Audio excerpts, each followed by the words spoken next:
여러분 안녕하세요. 오늘 들려드릴 사연은요. 진짜 제 인생에서 가장 후회되는 결정과 가장 통쾌했던 복수에 관한 이야기입니다. 어머니가 위독하다는 전화를 받았어요. 그런데 시어머니는 이렇게 말했죠. 그깟 친정이 뭐가 중요해? 내 자식도 안 낳았으면서 무슨 딸 노릇이야? 그날 저는 웃으면서 대답했어요. 네, 어머니. 이제 진짜 딸처럼 해드릴게요. 그리고 지옥이 시작됐습니다. 구독자 여러분, 이 사연 끝까지 들으시면요. 진짜 입이 떡 벌어지실 거예요. 시작합니다. 이 이야기를 시작하기 전 구독과 좋아요 부탁드려요. 영상 제작에 큰 힘이 됩니다. 2019년 3월 15일, 저 윤지수는 한민수와 결혼했어요. 강남에 있는 그럴싸한 웨딩홀에서 화려한 결혼식을 올렸죠. 하객이 300명 넘게 왔고 축의금도. 이건 나중에 아주 중요한 복선이니까 기억해 두세요. 결혼식 끝나고 신혼여행도 안 가고 바로 시댁에 첫인사를 갔어요. 시어머니 오정숙 씨, 당시 60세. 첫인사 자리에서 시어머니가 제 손을 잡으시면서 하신 말씀이 이거였어요. 우리 집 며느리 될 거면 각오 단단히 해야 돼. 우리 집안은 예법이 엄격하거든. 그때는 그냥 농담인 줄 알았어요. 아이고, 어르신들 그러시지 뭐 이 정도로 생각했죠. 근데 그게 농담이 아니었어요. 진짜였어요. 저는 그때 진심으로 마음먹었거든요. 시어머니를 친어머니처럼 모시자. 나한테 이제 엄마가 2명이 생긴 거야. 친정엄마처럼 잘해드려야지. 키읔 진짜 제가 바보였죠.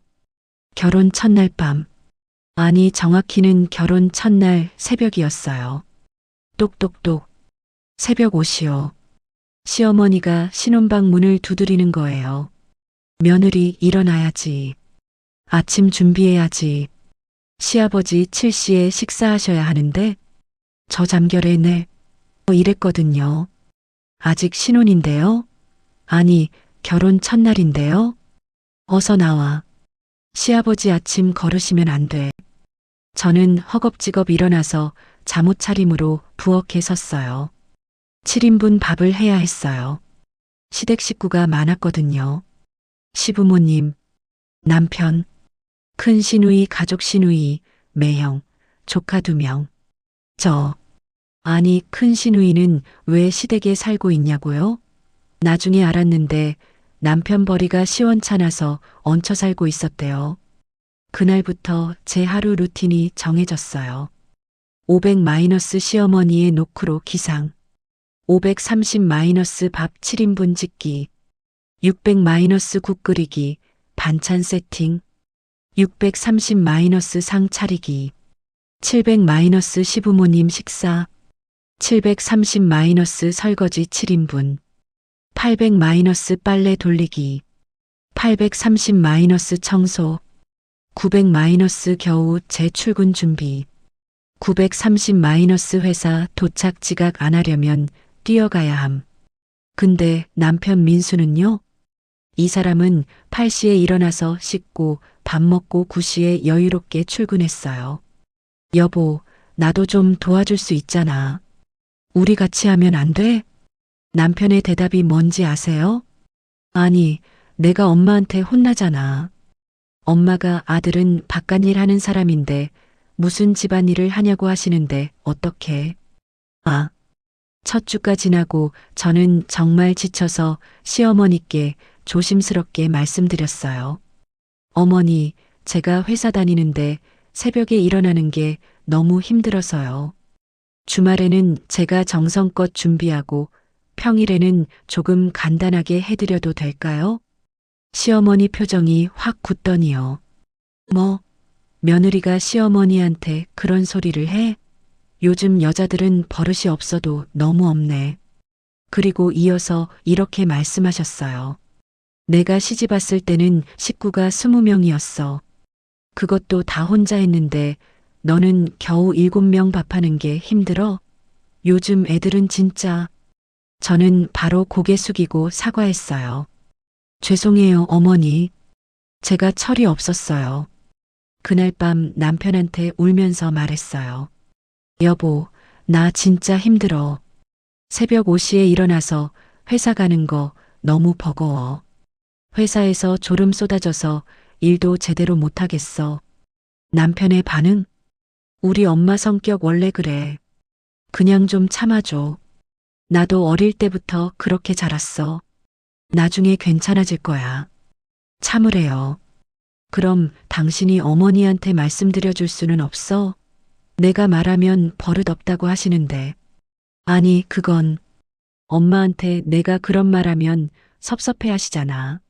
내가 조금만 더 노력해봐. 그날 밤 저는 화장실에 앉아서 1시간 동안 울었어요. 결혼한 지 일주일 만에 깨달았죠. 아, 이 집에서 나는 가족이 아니구나. 그냥 무급 가정부구나. 결혼하고 6달 뒤 첫 명절 추석이 다가왔어요. 1달 전부터 시어머니가 전화하시기 시작했어요. 지수야, 올해 추석에는 친척들 25명 온다. 음식 목록 카톡으로 보낼 테니까 레시피 미리 공부해놔. 카톡이 왔는데요. 추석 음식 목록. 송편 200개, 갈비찜 3kg, 잡채 대접 5개 분량, 각종 전류, 고기전, 동그랑땡, 생선전, 버섯전, 해물파전, 배추전, 김치전, 동태전, 나물 5종 시금치, 콩나물, 고사리, 도라지, 무나물, 닭백숙 2마리, 삼색나물, 떡갈비. 이걸 보고 저는 전화했어요. 어머니, 이거 양이 너무 많은데 시누이들이랑 같이 나눠서 하면 안 될까요? 시누이들은 다들 바쁘잖아. 며느리인 내가 해야지. 그게 예의야. 우리 집은 원래 그래. 시누이가 셋 있었거든요. 큰 시누이 38세 저랑 같이 시댁에 사는 그 사람. 언니 회사 일 바빠서 명절 당일날 갈게요. 작은 시누이 36세 나는 남편 집안 명절 준비 있어서 못 도와줘. 막내 시누이 33세 나 아직 미혼인데 왜 내가 일을 해? 결혼하면 그때 할게. 결국 저 혼자 다 하게 됐어요. 명절 이틀 전부터 시댁에 들어가서 준비했는데요. 첫째 날, 오전 9시부터 장보기 대형마트 3시간, 오후 1시 재료 손질 시작, 저녁 7시 전 부치기 시작, 밤 11시까지 각종 전 부침 손에 화상, 물집, 자정부터 새벽 3시까지 송편 200개 빚기. 둘째 날, 새벽 5시 기상, 오전 내내 나물 무치기, 갈비찜 조리, 오후 닭백숙, 잡채 준비, 저녁까지 마무리. 명절 당일 아침 시누이들이 왔어요. 화장 쨍하게 하고 예쁜 한복 입고 여유롭게. 우와, 언니 진짜 요리 잘하시네요. 역시 며느리는 달라. 이거 완전 맛집 퀄리티인데요. 우리 올케 손맛 대박. 그러면서 음식 한 점씩 찍어 먹고 셀카 찍고 애들이랑 놀더라고요. 식사 시간 되니까 25명이 우르르 몰려와서 먹었어요. 다들 맛있다, 잘 먹었다 하더니요. 식사 끝나고요. 큰 시누이 언니, 우리 애들 데리고 공원 좀 다녀올게요. 작은 시누이야, 우리는 남편 친정 가봐야 돼서요. 막내 시누이 언니, 저 친구 만나기로 해서요. 먼저 갈게요. 설거지는요? 산더미 같은 그릇들. 25명 분량이요. 그거 다 저 혼자 했어요. 오후 5시가 돼서야 설거지가 끝났는데 그때 시어머니가 부엌에 오셨어요. 에휴, 설거지가 왜 이렇게 오래 걸려? 손이 느리네. 저는 그 순간 울음이 터질 것 같았는데 꾹 참았어요. 그날 밤 집에 돌아와서 남편한테 말했어요. 여보, 나 진짜 너무 힘들었어. 이틀 동안 4시간밖에 못 잤어. 시누이들은 왜 아무것도 안 도와줘? 이건 너무한 거 아니야? 남편이 뭐래요? 그래도 내가 며느리잖아. 우리 엄마도 그렇게 고생하셨대. 그냥 한 번만 더 참아줘. 나중에 내가 시어머니 되면 편하게 사는 거지 뭐. 나중에요? 나중에 제가 시어머니가 되면 그때 가서 며느리 괴롭히고 살라고요? 저는 그 순간 확실히 깨달았어요. 이 사람 나를 사랑하는 게 아니라 그냥 엄마 말 잘 듣는 며느리 로봇이 필요한 거구나. 결혼 6개월이 지났는데요. 저는 단 한 번도 친정에 가지 못했어요. 주말마다 시댁 가야 했거든요. 시어머니가 주말에 와서 청소 좀 도와달라, 김장 담그러 와라, 장독대 정리 좀 해라 이러셨어요. 어느 날 친정 엄마가 전화하셨어요. 지수야, 명절에도 얼굴 못 봤는데 이번 주말에 집에 올래? 엄마가 내가 좋아하는 갈비찜 해놓을게. 저는 너무 가고 싶었어요. 친정 엄마가 너무 보고 싶었거든요. 엄마, 나 이번 주 토요일에 갈게. 그날 저녁 남편한테 말했어요. 여보, 나 이번 주 토요일에 친정 다녀올게. 그런데 토요일에 우리 집 가기로 했잖아. 엄마가 김장 담근대. 김장은 다음 주에 하면 안 돼? 나 친정에 6개월 만에 가는 건데. 그건 안 될 것 같은데. 엄마가 이미 배추 다 주문하셨어. 이번 주 안에 해야 한대. 저는 화가 났지만 참고 시어머니께 직접 전화드렸어요. 어머니, 죄송한데요. 이번 주는 제가 친정에 좀 다녀와야 할 것 같아서요. 김장은 다음 주에 제가 가서 도와드려도 될까요? 전화기 너머로 시어머니 목소리가 차갑게 들렸어요. 친정? 그게 뭐가 중요해? 시댁 일이 먼저지. 그리고 며느리가 시어머니 일 도와주는 게 당연한 거 아니야? 요즘 젊은 애들은 친정만 찾더라. 하지만 어머니, 저도 친정 부모님이. 됐어. 김장은 이번 주에 해야 해. 올 거면 오고 안 올 거면 말고. 뚝. 전화가 끊겼어요. 저는 눈물을 참으며 친정 엄마께 전화했어요. 엄마, 미안해. 나 이번 주 못 갈 것 같아. 시댁에서. 엄마는 아무 말씀 안 하시고 그냥 그래, 알았어. 괜찮아 하셨는데요. 그 목소리에서 실망이 느껴졌어요. 그렇게 1년이 지났어요. 1년 동안 저는 친정에 딱 3번 갔어요. 명절도 전부 시댁에서 보냈고 친정은 항상 뒷전이었어요. 결혼 1년쯤 됐을 때부터 시어머니가 본격적으로 아이 얘기를 꺼내기 시작했어요. 지수야, 아이는 언제 가질 거야? 아, 그게. 아직은? 결혼한 지 벌써 1년 됐는데? 너 나이가 몇인데 아직도 그런 소리를 해? 당시 제 나이 28세였어요. 어머니, 저희 아직 신혼이고, 경제적으로도 좀 더 안정되면. 경제적으로? 돈이 뭐가 중요해? 아이는 빨리 낳아야 해. 늦으면 기형아 나온다고. 30 넘으면 위험하다며? 그때부터 거의 매주 아이 얘기였어요. 병원은 다녀봤어? 너 혹시 문제 있는 거 아니야? 남자 쪽은 괜찮으니까 너 쪽 문제일 거야.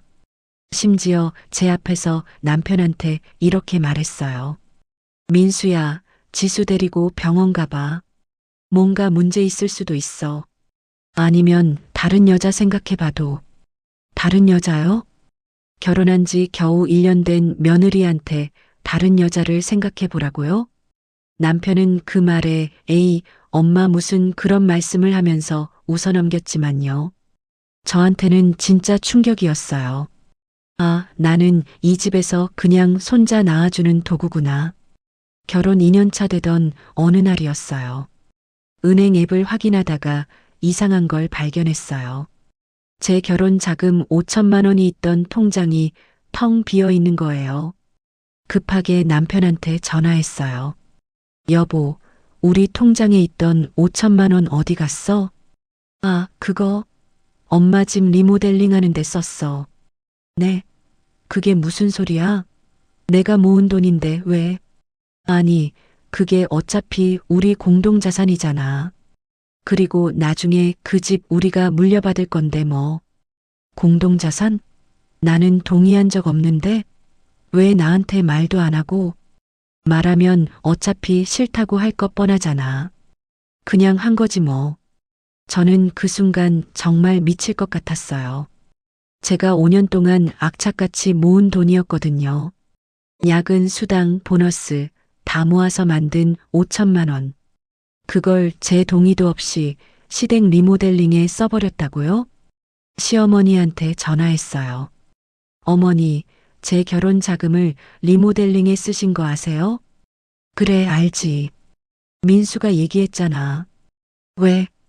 어머니, 그건 제 돈인데 제 동의도 없이. 야, 그게 무슨 소리야? 너 지금 시어머니한테 돈 타령하는 거야? 어차피 나중에 너희가 물려받을 집인데 뭘 그렇게 따져? 요즘 며느리들은 진짜 뚝, 또 전화를 끊으셨어요. 저는 그날 회사에서 화장실 칸에 들어가서 1시간 동안 울었어요. 내가 왜 이러고 살지? 왜? 결혼 3년 차, 2022년 봄이었어요. 새벽 4시에 친정 오빠한테서 전화가 왔어요. 지수야, 빨리 병원 와. 엄마가 쓰러지셨어. 심근경색이래. 심장이 멎는 줄 알았어요. 저는 급하게 옷을 입고 나가려는데 시어머니가 방문을 열고 들어오셨어요. 어디가? 어머니, 친정 엄마가 쓰러지셨대요. 지금 당장 병원 가봐야 해요. 지금? 새벽에? 그리고 오늘 제사잖아. 제사 준비해야지. 어머니, 엄마가 위독하다는데요. 제사는 제가 없어도. 시어머니 얼굴이 굳었어요. 야, 그깟 친정이 뭐가 중요해? 시댁 제사가 먼저지. 그리고 너 아직 우리 집 아들도 못 낳았으면서 무슨 딸 노릇이야? 친정 엄마 걱정하기 전에 우리 아들 자식이나 낳아. 저는 그 순간 머릿속이 하얘졌어요.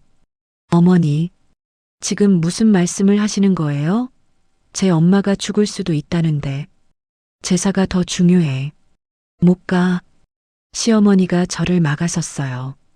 저는 시어머니를 밀치고 나가려고 했어요. 그때였어요. 따귀가 날아왔어요. 인연이 지금 시어머니한테 대드는 거야. 뺨이 화끈거렸어요. 남편 민수는 그 광경을 보고도 저를 말리는 게 아니라 시어머니 편을 들었어요. 야, 왜 엄마 속을 썩여? 제사는 어떡하고? 내가 좀 참아야지. 저는 그 순간 깨달았어요.